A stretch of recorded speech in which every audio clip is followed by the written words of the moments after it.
దేవునామానికి మహిమ కలుగును గాక. కూడినటువంటి మీ అందరికీ ప్రభు పేరిట వందనాలు తెలియజేస్తూ ఉన్నాను. హల్లెలూయా. చదవబడినటువంటి 83వ కీర్తన 9వ వచనంలో అంటారు, మిద్యానీయులకు నువ్వు చేసినట్లు కీషోను ఏటి యొద్దను నువ్వు సిసెరాకును యాబీనుకు చేసినట్లు వారికి చేయము. హల్లెలూయా, హల్లెలూయా. పైన అనేక మంది రాజులను గురించి వివరించారు. ఈ 9వ వచనంలో ఒక రాజు, ఒక సైన్యాధిపతిని గురించి వివరించారు. ఈ 9వ వచనం కింద భాగంలో కూడా కొంతమంది రాజులను గురించి వివరించడం అనేటువంటి జరిగింది. వీరందరూ ఏం చేస్తున్నారంటే, దేవుని చేత ఏర్పరచబడినటువంటి ప్రజలను ఈ భూమి మీద లేకోకుండా చేయాలని ఏక మనస్సు కలిగి వారు ప్రయత్నములు చేస్తూ ఉన్నారు. అయితే ఏ రాజు కూడా ఇజ్రాయేలు ప్రజల మీద జయం పొందలేకపోతూ ఉన్నాడు. హల్లెలూయా, హల్లెలూయా. దేవుని చేత ఏర్పరచుకున్నటువంటి ప్రజలు, దేవుని చేత నిబంధన చేసుకోబడినటువంటి ప్రజలు, దేవునిలో ఉన్నటువంటి ప్రజల మీద వీరెవ్వరూ కూడా జయం పొందలేకపోతూ ఉన్నారు. వారి ప్రయత్నములు వారు చేస్తూ ఉన్నారు. దేవుడు వారి పక్షమున ఎప్పుడు కూడా ఇజ్రాయేలు ప్రజలకు జయము, వారికి అపజయము కలుగు చేస్తూ ఉన్నాడు. ఈ దినమున చదవబడినటువంటి కీర్తన భాగమును 83వ కీర్తన 9వ వచనములో సిసెరా అనేటువంటి వాడు సైన్యాధిపతి. హల్లెలూయా. యాబీను అనేటువంటి వాడు రాజు. ఎవరండి? యాబీను అనేటువంటి వాడు రాజు, సిసెరా అనేటువంటి వాడు సైన్యాధిపతి. వీరందరూ ఇజ్రాయేలు ప్రజల మీద తిరుగుబాటు చేసి వారిని లేకోకుండా నిర్మూలన చేద్దామని నిర్ణయించుకున్నటువంటి వారి సైన్యము. అయితే ఇక్కడ అంటున్నారు, వారు తిరుగుబాటు చేసినప్పుడు 10వ వచనంలో అంటున్నారు, వారు ఎద్గోరులో నశించిరి, భూమికి పెంట అయిపోయారు. మనం తిన్నటువంటి ఆహారము జీర్ణమై అది వ్యర్థముగా మార్చబడుతుంది. అది రోడ్ల పక్కన పారవేయబడుతుంది. దానికి ఎవ్వడు కూడా ఆశించడు, దానిని ఎవ్వడు కూడా తీసుకుని వెళ్ళడు. అది అసహ్యమైనటువంటిది. ఈ సిసెరా, యాబీను వారి సైన్యం అంతా ఎట్లయిపోయారంటే వారందరూ ఒక పెంటగా మార్చబడ్డారు. పనికి రాని దానిగా, నశించిపోయేటువంటి దానిగా, వ్యర్థమైనటువంటి దానిగా, విలువలేనటువంటి దానిగా ఆ ప్రజలందరినీ, వారి సైన్యమును, తన రాజును, తన సైన్యాధిపతిని దేవుడు భూమి మీద లేకోకుండా నిర్మూలన చేసి ఉన్నాడు. హల్లెలూయా, హల్లెలూయా. వారిని ఎట్లా నిర్మూలన చేశారో, ఇజ్రాయేలు ప్రజలు ఏ విధంగా జయం పొందారు అన్నటువంటిది న్యాయాధిపతుల గ్రంథము, జడ్జెస్, న్యాయాధిపతుల గ్రంథము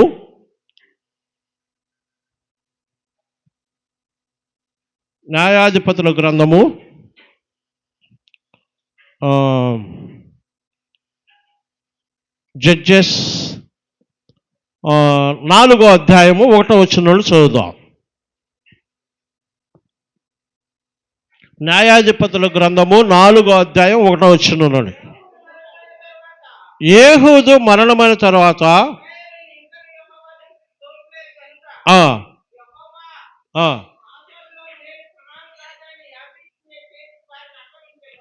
ఇజ్రాయేలు ప్రజలలో ప్రార్థన అనేటువంటిది తగ్గిపోయింది. ఇజ్రాయేలు ప్రజలలో స్తుతి అనేటువంటిది తగ్గిపోయింది. ఇజ్రాయేలు ప్రజలలో అభిషేకం అనేటువంటిది తగ్గిపోయింది. కనుక దేవుడు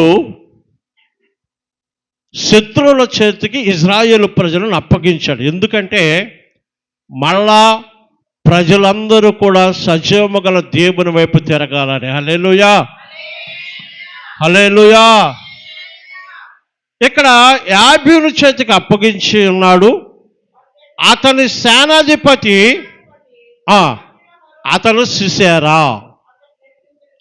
రాజు పేరేమో యాబీను, అతని సేనాధిపతి ఏమో సిసెరా. ఈ సిసెరాకి కొన్ని 900 ఇనుప రథములు ఉన్నాయంట. ఎన్ని రథాలండి? 900 ఇనుప రథాలు ఉంటే ఆ సైన్యం అంతటిని తీసుకుని వచ్చి, ఆ రథాలను తీసుకుని వచ్చి ఇజ్రాయేలు ప్రజలను భూమి మీద లేకోకుండా చేయాలని, వారి నామము భూమి మీద లేకోకుండా చేయాలని, వారు దేవునిని ఆరాధించకూడదని 1 సంవత్సరం కాదు, 2 సంవత్సరాలు కాదు, 25 సంవత్సరాలు వారందరిని ఇబ్బంది పెట్టి ఉన్నాడు. ఎన్ని సంవత్సరాల నుండి అండి? 25 సంవత్సరాల నుండి వారిని ఈ సిసెరా అనేటువంటి వ్యక్తి, సైన్యాధిపతి, చాలా ఇబ్బందులు పెడుతూ ఉన్నాడు.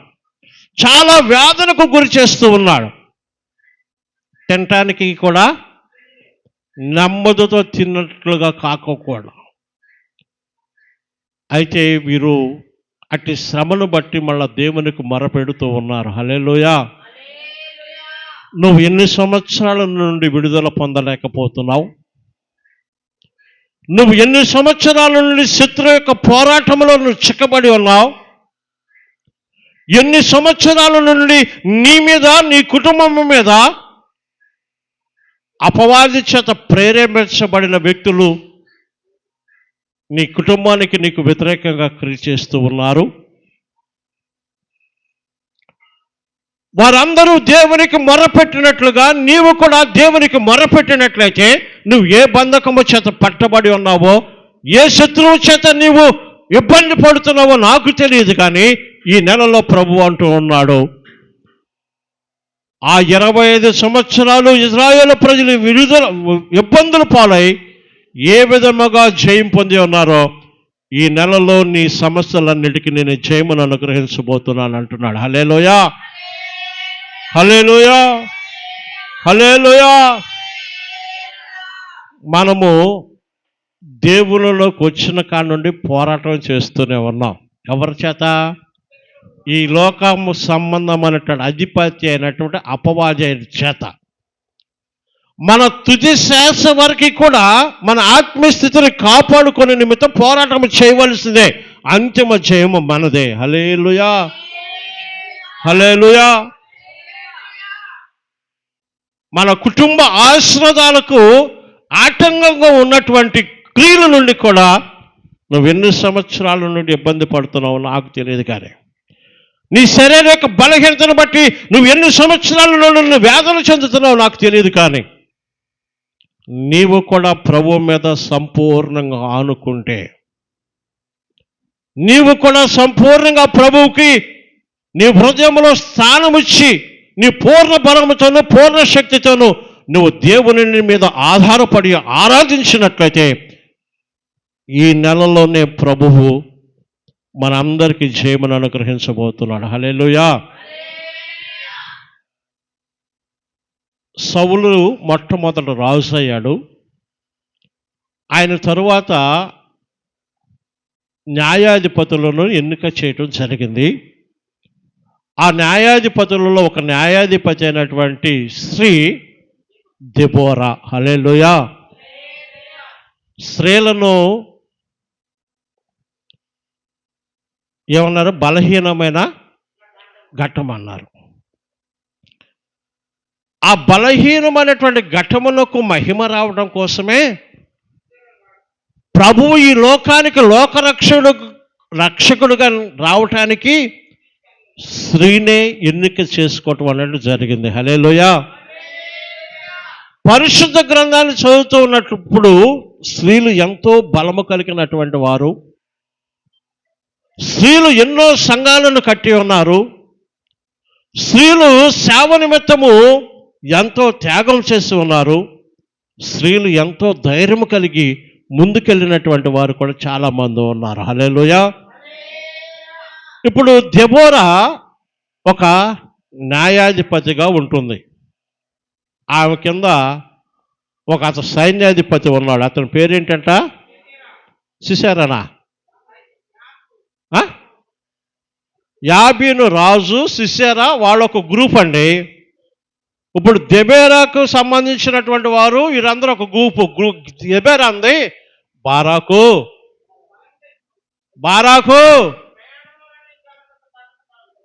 నీ శత్రువును ప్రభువు ఈ దినమున నీ చేతికి అప్పగిస్తున్నాడు కనుక నువ్వు ఒక 10,000 మంది సైన్యమును తీసుకుని బయలుదేరి వెళ్ళమని దెబోరా ఎవరు చెప్పింది? బారాకుకు చెప్పింది. హల్లెలూయా. ఈ బారాకు అన్నాడు, అమ్మా నీ వస్తేనే నేను వెళతా. ఏనాలండి? నీ వస్తేనే నేను వెళతా, లేకపోతే నేను ముందుకు వెళ్ళలేనన్నాడు. ఈ బారాకు అనేటువంటి వ్యక్తి మనుషుల మీద ఆధారపడ్డాడు కానీ దేవుని మీద ఆధారపడలా. ఎవరి మీద ఆధారపడలా? నీ వచ్చినా నీవు రాకపోయినా సైన్యములకు అధిపతి అగు యెహోవా నా ముందు వెళ్ళుచున్నాడు, సైన్యము ముందు వెళుతున్నాడు, ఆయన జయమును అనుగ్రహించే దేవుడు, నేను వెళ్తానని అనలా.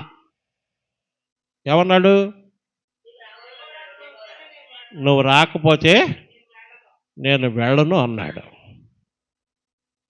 మరి దేవుడు మనందరికీ కూడా ఎన్నో రకాల పనులను అప్పగించి ఉన్నాడు.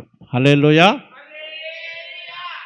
మరి మనకు అప్పగించబడినటువంటి పనిలో మనం ముందుకు సాగిపోతున్నామా? మనము కూడా దేవుని మీద ఆధారపడుకోకుండా మనుషుల మీద మాత్రమే ఆధారపడి ముందుకు సాగిపోయేటువంటి వారికి ఉన్నామా అనేటువంటిది మనకు మనమే ప్రశ్నేసుకోవాలి. హల్లెలూయా. ఒంటరిగా వెళ్ళలేరు. ఒంటరిగా వెళ్ళి దేవుని కొరకు ఒక ఆత్మకైనా కానీ దేవునిని పరిచయం చేయలేరు. ఒంటరిగా ప్రార్థన చేయలేరు. ఒంటరిగా ప్రార్థనకు రాలేరు. నీ భయము ఏమై ఉన్నది? మనుషుల భయమై ఉన్నదా? నా దేవుడు నా పక్షమున ఉన్నవాడు, లోకములో ఉన్నవాడు కన్నా గొప్పవాడని నువ్వు ధైర్యంతో ఒంటరి అయిన నువ్వు ముందుకు సాగిపోతున్నా? నీకు అప్పగించినటువంటి పనిని నువ్వేం చేస్తూ ఉన్నావు? న్యాయాధిపతుల గ్రంథము 4వ అధ్యాయము 7వ వచనాన్ని చదవండి ఒక్కసారి. నేను నీ దగ్గరకు యాబీను సేనాధిపతి అయిన సిసెరాను, అతని రథములను, అతని సైన్యమును కీషోను ఏటి యొద్దకు కూర్చి నీ చేతికి అప్పగించదనని ఇజ్రాయేలు దేవుడైన యెహోవా చెప్పలేదా అని దెబోరా చెప్పగా, బారాకు నీవు నాతో కూడా వచ్చిన యెడల నేను వెళ్ళదును కానీ నీవు నాతో కూడా రాని యెడల నేను వెళ్ళనని ఆమెతో చెప్పాను. హల్లెలూయా. దేవుని యొక్క మాటను కూడా ఆ వ్యక్తి తృణీకరిస్తూ ఉన్నాడు. దెబోరా ఒక్కసారి ఆ వ్యక్తికి తెలియజేస్తూ ఉంది, అయ్యా సైన్యములకు అధిపతి అయిన యెహోవా పలానా రోజున మన శత్రువుని మన చేతికి అప్పగిస్తాను, పలానా చోటకి రమ్మని చెప్పాడు కదా, నీకు జ్ఞాపకం లేదా? నువ్వు గ్రహించవా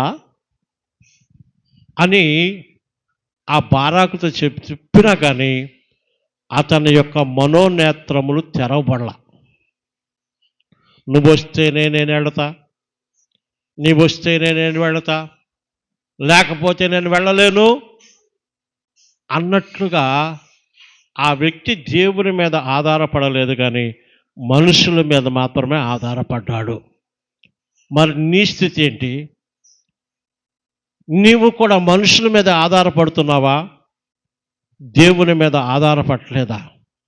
సైన్యములకు అధిపతియగు యెహోవాను ఆరాధించుటకు నీ వంతు నీవుగా నువ్వు కృషి చేస్తూ ఉన్నావా? ఆమె వస్తే నేను వెళ్తా, ఆమె రాకపోతే నేను మందిరానికి వెళ్ళను, పాస్టర్ గారు లేకపోతే మందిరానికి వెళ్ళను, పాస్టర్ గారు ఉంటే మేము ప్రార్థనకు వెళ్ళము అనేటువంటి స్థితిలోనే ఇంకా జీవిస్తూ ఉన్నావా? ఇక్కడ సైన్యములకు అధిపతి యెహోవా నివాస స్థలం ఇది. హల్లెలూయా. నీ వచ్చి ప్రార్థన చేసుకుంటే నీ ఆత్మీయ స్థితిని బట్టి దేవుడు నీకు చేయమని అనుగ్రహిస్తాడు. ఏ ఇద్దరు వ్యక్తుల యొక్క ఆత్మీయ స్థితి ఒకటి కాదండి. ఏ ఇద్దరు వ్యక్తుల యొక్క ఆత్మీయ స్థితి ఒకటి కాదు. దేవుడే చెప్తున్నాడు. దేవుని యొక్క రాకడ సమయంలో ఇద్దరు తిరగలు విసురుతారు, ఒకరు ఎత్తబడతారు, ఒకరు ఇడుగుబడతారు. ఇడుగుబడిన అంటే ఆమెకి ప్రార్థన లేదు, ఇద్దరు కలిసి తిరగలు విసురుతున్నారు. ఎత్తబడినటువంటి వాడికి ఆమెకి ప్రార్థన ఉంది. కనుక మనము మనుషుల మీద ఆధారపడుకోకుండా దేవుని మీద ఆధారపడి మన ఆత్మీయ స్థితిని మనం పెంపొందించుకున్నట్లయితే దేవుడు మనకు జయమును అనుగ్రహించబోతున్నాడు. హల్లెలూయా. అయితే బారాకు, దేవుని యొక్క మాటను కూడా నువ్వు తృణీకరించావు కనుక, నీకు జ్ఞాపకం చేసినా కానీ నీవు మనుషుల మీద ఆధారపడ్డావు కనుక నీ ప్రయాణములో నీకు ఘనత కలగదు అని చెప్పేసింది. ఏం కలగదండి? నీ ప్రయాణం వల్ల నీకు ఘనత కలగదు. దేవుడు ఒక స్త్రీని ఏర్పాటు చేసుకున్నాడు, ఆ స్త్రీకే ఘనత కలుగుతుంది. హల్లెలూయా. దేవుడు తన పనిని ఎవరితోనైనా చేయించుకోగలడు. నిన్ను హెచ్చరిస్తూ ఉన్నాడు, నిన్ను ప్రేమిస్తూ ఉన్నాడు, నీతో మాట్లాడుతూ ఉన్నాడు, దేవుని పని విషయంలో నీ బాధ్యత ఏంటో నీకు తెలియజేస్తూ ఉన్నాడు. ఆయనను నువ్వు నిర్లక్ష్యముగా ఉంటే నీ ప్రయాణములలో నీకు ఘనత కలగదు, కానీ వేరే వారికి ఘనత కలుగుతుంది. హల్లెలూయా. ఆ ఘనతను కోల్పోయేటువంటి స్థితిలో మనం అందరం కనిపిస్తున్నామేమో. ఒకవేళ ఘనత అంటే ఏంటి? దేవుని రాకడ సమయంలో దేవుని పని చేయకపోతే ఎత్తబడం. అప్పుడప్పుడు మారు మనసు పొందినటువంటి వారు, దేవుని మీద సంపూర్ణంగా ఆనుకున్నటువంటి వారు ఎత్తబడవచ్చు. మరి మన ఘనతను మనం కోల్పోతున్నామేమో. ఒకసారి గమనించుకోండి.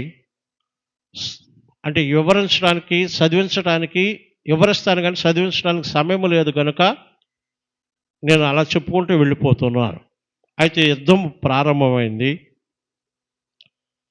యుద్ధం జరుగుతూ ఉన్నది. దేవుడే ఇజ్రాయేలు ప్రజల పక్షంలో యుద్ధము చేస్తూ ఉన్నాడు. హల్లెలూయా. యాబీను, సిసెరా సైన్యము 900 ఇనుప రథములు మొక్కలు చక్కలైపోబోతున్నవి. హల్లెలూయా. హల్లెలూయా.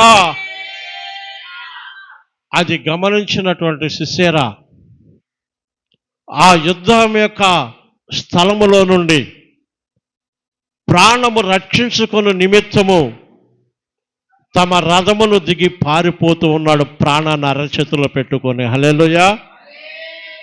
మీరు ఇంటికి వెళ్ళిన తర్వాత 4వ అధ్యాయం 12వ వచనంలో చదువుకుంటే అర్థమవుతుంది. అయితే ఇతను పరిగెడుతూ ఎవరి ఇంటికి వెళితే బాగుంటుంది అని ఆలోచించుకుంటూ పరిగెడుతూ ఉన్నాడు. మనము యాబేలు ఇంటికి వెళితే బాగుంటుంది కదా. ఆ యాబేలు కుటుంబానికి మనకి ఇంతకుముందు పరిచయాలు ఉన్నాయి కదా, మంచి సత్సంబంధాలు ఉన్నాయి కదా. ఆమె అయితే నన్ను ఆదరిస్తుందని ఈయన పరిగెడుతూ ఉంటే దేవుని చేత ఏర్పాటు చేయబడినటువంటి యాబేలు, అయ్యా ఏయ్ నిన్నే, ఎక్కడ పరిగెడుతున్నా రమ్మంది. ఆ గుడారములోకి వెళ్ళాడు. హల్లెలూయా. సింహము గాని బోనులో చిక్కుకున్నట్లుగా దేవుడు వీరి యొక్క శత్రువులను ఇప్పుడు ఒక స్త్రీ చేతికి అప్పగిస్తూ ఉన్నాడు. అందుకని చెప్పాను, స్త్రీలు చాలా బలమైనటువంటి వారు, ధైర్యం కలిగినటువంటి వారు. యేసుక్రీస్తు వారు పునరుద్ధరణుడై లెగుస్తానని చెప్పిన తర్వాత ముందుగానే సుగంధ ద్రవ్యములను ఏర్పాటు చేసుకున్నటువంటి వారు స్త్రీలు. హల్లెలూయా. తెల్లవారకు ముందే ఏకూజామునే లేచి మగ్దలేని మరియా సమాధి దగ్గరకు చేరారు. శిష్యులు మాత్రం చల్లారే వరకు కూడా వెళ్ళాల సమాధి దగ్గరికి.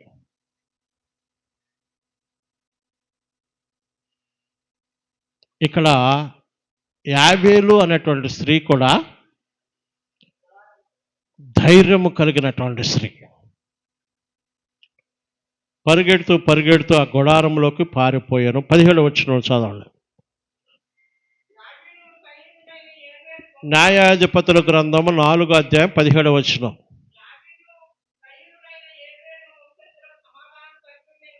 అది వారికి వీరికి సమాధానము కలిగి ఉండెను గనుక సుశల కాలినడకను అప్పుడు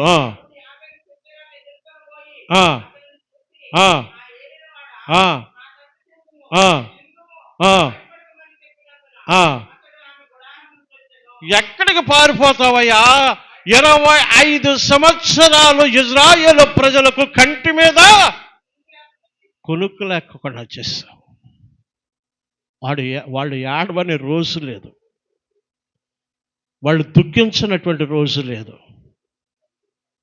ఈ దినమున దేవుడు నిన్ను నా చేతికి అప్పగిస్తున్నాడు కనుక, ఏయ్ నా ఏలినవాడా, ఇటు చూడు, ఇటు తిరుగు, భయపడొద్దు అని చెప్పింది ఆమె. వెంటనే ఆ ఇంటిలోనికి వెళ్ళాడు. పరుగును తీసుకుని వెళ్ళటం మూలంగా ఆయాసం వచ్చింది. రాయ్యా, దేవుడు చక్కగా నా చేతికి అప్పగిస్తున్నాడు. ఈ దినమున ఇజ్రాయేలు యొక్క బ్రతుకులలో సంతోషము నేను చూడబోతున్నానని మంచం మీద పడుకోమంది. దుప్పటి కప్పింది. గజగజగా ఉనికిపోతూ ఉన్నాడు. గజగజ ఉనికిపోతా అంటున్నాడు. వాళ్ళింట్లోకి వెళ్ళేందుకు అంటున్నాడు ఆమెని, ఏయ్ నువ్వు బయటికి వెళ్ళి ఒకసారి చూడు, నువ్వు బయటికి వెళ్ళి ఒకసారి చూడు, ఎవడైనా కానీ నన్ను వెంబడిస్తున్నాడేమో, నేను ఇంట్లోకి వచ్చానని ఎవడైనా చూసి వస్తున్నాడేమో నువ్వు చూడమని చెప్తున్నాడు ఆమెకి. ఎవ్వరు రావట్లేదు కానీ నువ్వు కాముగా పడుకోమని చెప్పింది ఆమె. హల్లెలూయా. పరుగెత్తిన తర్వాత ప్రతి మనిషికి కూడా దాహం అవుతుంది. ఏమవుతుందండి? ఆమెను అడిగాడు, కొంచెం మంచినీళ్ళు ఉంటే ఇస్తావా అన్నాడు. వారు పిచ్చోడా, నీకు మంచినీళ్ళు ఏం కర్మ అని ఆవిడ వేడి పాలు మేకడతో సహా ఇచ్చిందంట. హల్లెలూయా, హల్లెలూయా. పేతురు రాసిన పత్రికలో వాక్యమును పాలతో పోలుస్తాడు దేవుడు. వాక్యమును పాలతో పోలుస్తారు. అయితే వేడి పాలు తాగానే మనోడికి పరిగెట్టి అలసిపోయి ఉన్నాడు. అందులో 7 పాలు తాగాడు కనుక వెంటనే అతడు నిద్రలోకి వెళ్ళిపోయాడు. హల్లెలూయా, హల్లెలూయా, హల్లెలూయా. మీకు నిద్ర రావట్లేదా? నిద్రలేమితో బాధపడుతూ ఉన్నారా? పడుకోబోయే ముందు గోరువెచ్చని ఒక గ్లాస్ తాగి పాలు తాగి పడుకోండి, సుఖవంతమైన నిద్ర కలుగుతుంది. హల్లెలూయా. లోకానుసారమైన పాలు తాగండి. దేవుడు పాలతో వాక్యాన్ని పోల్చాడు కనుక వాక్యం చదువుకోండి, ప్రార్థన చేసుకోండి, మీ అందరికీ సుఖమైన నిద్ర కలుగునుగాక. హల్లెలూయా. నిద్రపోతున్నాడని చూసింది ఒక స్త్రీ. ఎంత ధైర్యం కలిగిందో! ఒకవేళ అతనికి మెలకు వస్తే నేను చేయబోయేటువంటి పని మూలంగా నన్నే చంపేస్తాడేమో అనేటువంటి ఆలోచన ఆమెలో వచ్చి పోవచ్చు. లేకపోతే వచ్చినా కానీ నా ప్రజల నిమిత్తము నేను అతని చేతిలో హతమైన పరల నేను ఆరాధిస్తున్న జీవము గల దేవుడు నాకు జయముని అనుగ్రహిస్తాడు కానీ అపజయమును అనుగ్రహించడు. హల్లెలూయా, హల్లెలూయా అని ఆ గుడారానికి ఉన్న మేకుని తీసి మనోడు నిద్రపోతున్నాడు సుత్తి చేత పట్టుకొని మెల్లగా ఈ కణితిలో పెట్టి కొట్టేసింది. వెంటనే తల పగిలి చచ్చిపోయాడు. తల పగిలి చచ్చిపోయాడు. వాళ్ళు రావాలి, వీళ్ళు రావాలి, వాళ్ళని పిలవాలి, వీళ్ళని పిలవాలి, మగవాళ్ళని పిలవాలి, రాజులను పిలవాలి అని అవి ఎవ్వరి మీద ఆధారపడాలా? దేవుని మీద ఆధారపడింది. హల్లెలూయా, హల్లెలూయా. ఈయన పరిగెడుతూ ఉన్నాడు, పరిగెత్తుకొస్తూ వస్తున్నాడు. ఎవరైనా బారాకు పరిగెట్టుకుంటూ వస్తున్నాడు. అతన్ని చంపేసిన తర్వాత, సిసేరాని చంపేసిన తర్వాత ఈవిడ బయటకు వచ్చింది. అప్పుడు బారాకు పరిగెట్టుకుంటూ వస్తున్నాడు.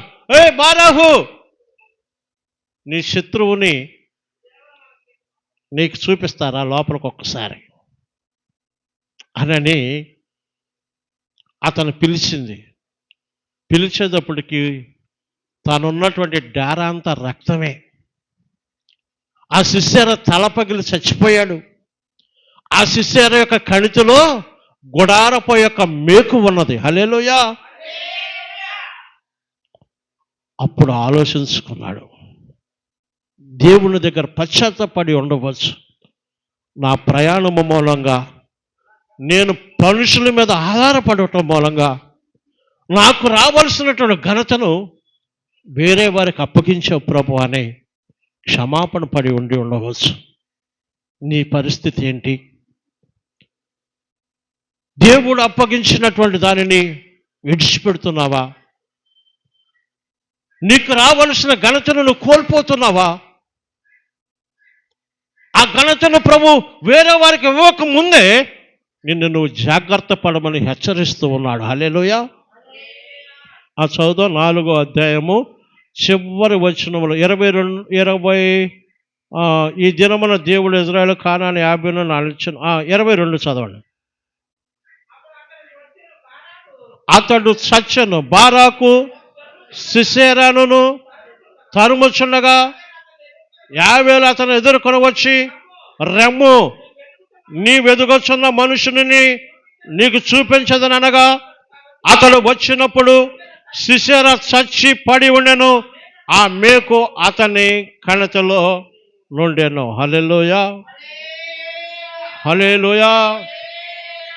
నువ్వు మనుషుల మీద ఆధారపడకుండా దేవుని మీద ఆధారపడితే నీకు అన్ని జయములే. హల్లెలూయా, హల్లెలూయా.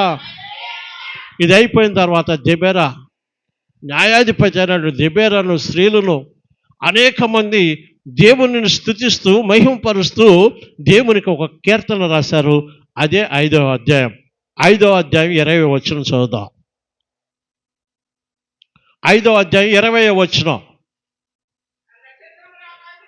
నక్షత్రములు ఆకాశము నుండి యుద్ధము చేసెను, నక్షత్రములు తమ మార్గముల నుండి సిసెరాతో యుద్ధము చేశాను. హల్లెలూయా, హల్లెలూయా, హల్లెలూయా.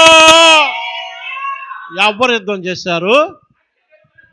నీవు ప్రార్థన చేసి నీ శత్రువును దేవుని చేతికి అప్పగిస్తే ఆయన ఎవరితో యుద్ధం చేసి నీకు జయమును అనుగ్రహిస్తాడో నాకు తెలియదు. నక్షత్రాలు యుద్ధం చేయటం ఏంటండి? నక్షత్రాలు యుద్ధం చేయటం ఏంటండి? దేవుడు ఆజ్ఞాపిస్తే ఏదైనా యుద్ధం చేసి మనకు జయమును అనుగ్రహిస్తుంది. హల్లెలూయా. వారు దేవుడే వారి పక్షమున ఆకాశములకు ఆజ్ఞాపించి ఉన్నాడు. ఆకాశ నక్షత్రములు తమ శత్రువును వెంబడించినాయి. తమ శత్రువు నశించేంత వరకు ఆకాశ నక్షత్రములు దేవుడైనటువంటి యెహోవా వారిని విడిచిపెట్టలేదు. వారిని పెంటగా మార్చేంత వరకు కూడా దేవుడు వారి పక్షమున ఉండే ఒక వెలుగు వలె, అంటే నక్షత్రం అంటే ఏంటి? వెలుగు వలె వారిని వెంబడిస్తూ ఇజ్రాయేలు ప్రజలకు జయమును అనుగ్రహించి ఉన్నాడు. తమ శత్రువును నేల మీద పారబోయబడిన పెంట కుప్పగా మార్చి ఉన్నాడు. హల్లెలూయా, హల్లెలూయా. చివరగా 31వ వచనం, 5వ అధ్యాయము న్యాయాధిపతులు 31వ వచనం. యెహోవా నీ శత్రువులందరూ అలాగునే నశించెదరు. హల్లెలూయా. మన పక్షమున ఉన్నవాడు గొప్పవాడు గనుక మన శత్రువులందరూ అలాగునే నశించెదరు. హల్లెలూయా. ఆ మాట చెప్పండి. ప్రభువా నా శత్రువుని చేతికి అప్పగిస్తూ ఉన్నాను. ప్రభువా నీ చేతికి నా శత్రువుని అప్పగిస్తూ ఉన్నాను. ఆనాడు చేసినట్లుగాని ఈనాడు చేయము ప్రభువా. జయం పొందబోతూ ఉన్నాం. హల్లెలూయా. ఆయనను ప్రేమించువారు బలముతో ఉదయించు సూర్యుని వలె నుందురు అని పాడిరి. ఇదంతా పాట 5వ అధ్యాయం. నీవు కూడా నీ పేరును భూమి మీద లేకుండా చేయాలి అని అనుకుంటున్నారా? నీ వంశమును భూమి మీద లేకుండా చేయాలనుకుంటున్నారా? 83వ కీర్తనలో చదివినట్లుగా నువ్వు దేవునికి అప్పగించి చూడు. దేవుడే మనకు జయమును అనుగ్రహించబోతున్నాడు. మ్రోకరిల్లుదాం, చిన్న ప్రార్థన చేసుకుందాం. ఈ కొద్ది మాటలను ప్రభు మన వెనుకలలో నీరు కట్టి ఫలింపచేయనుగాక. ఆమేన్.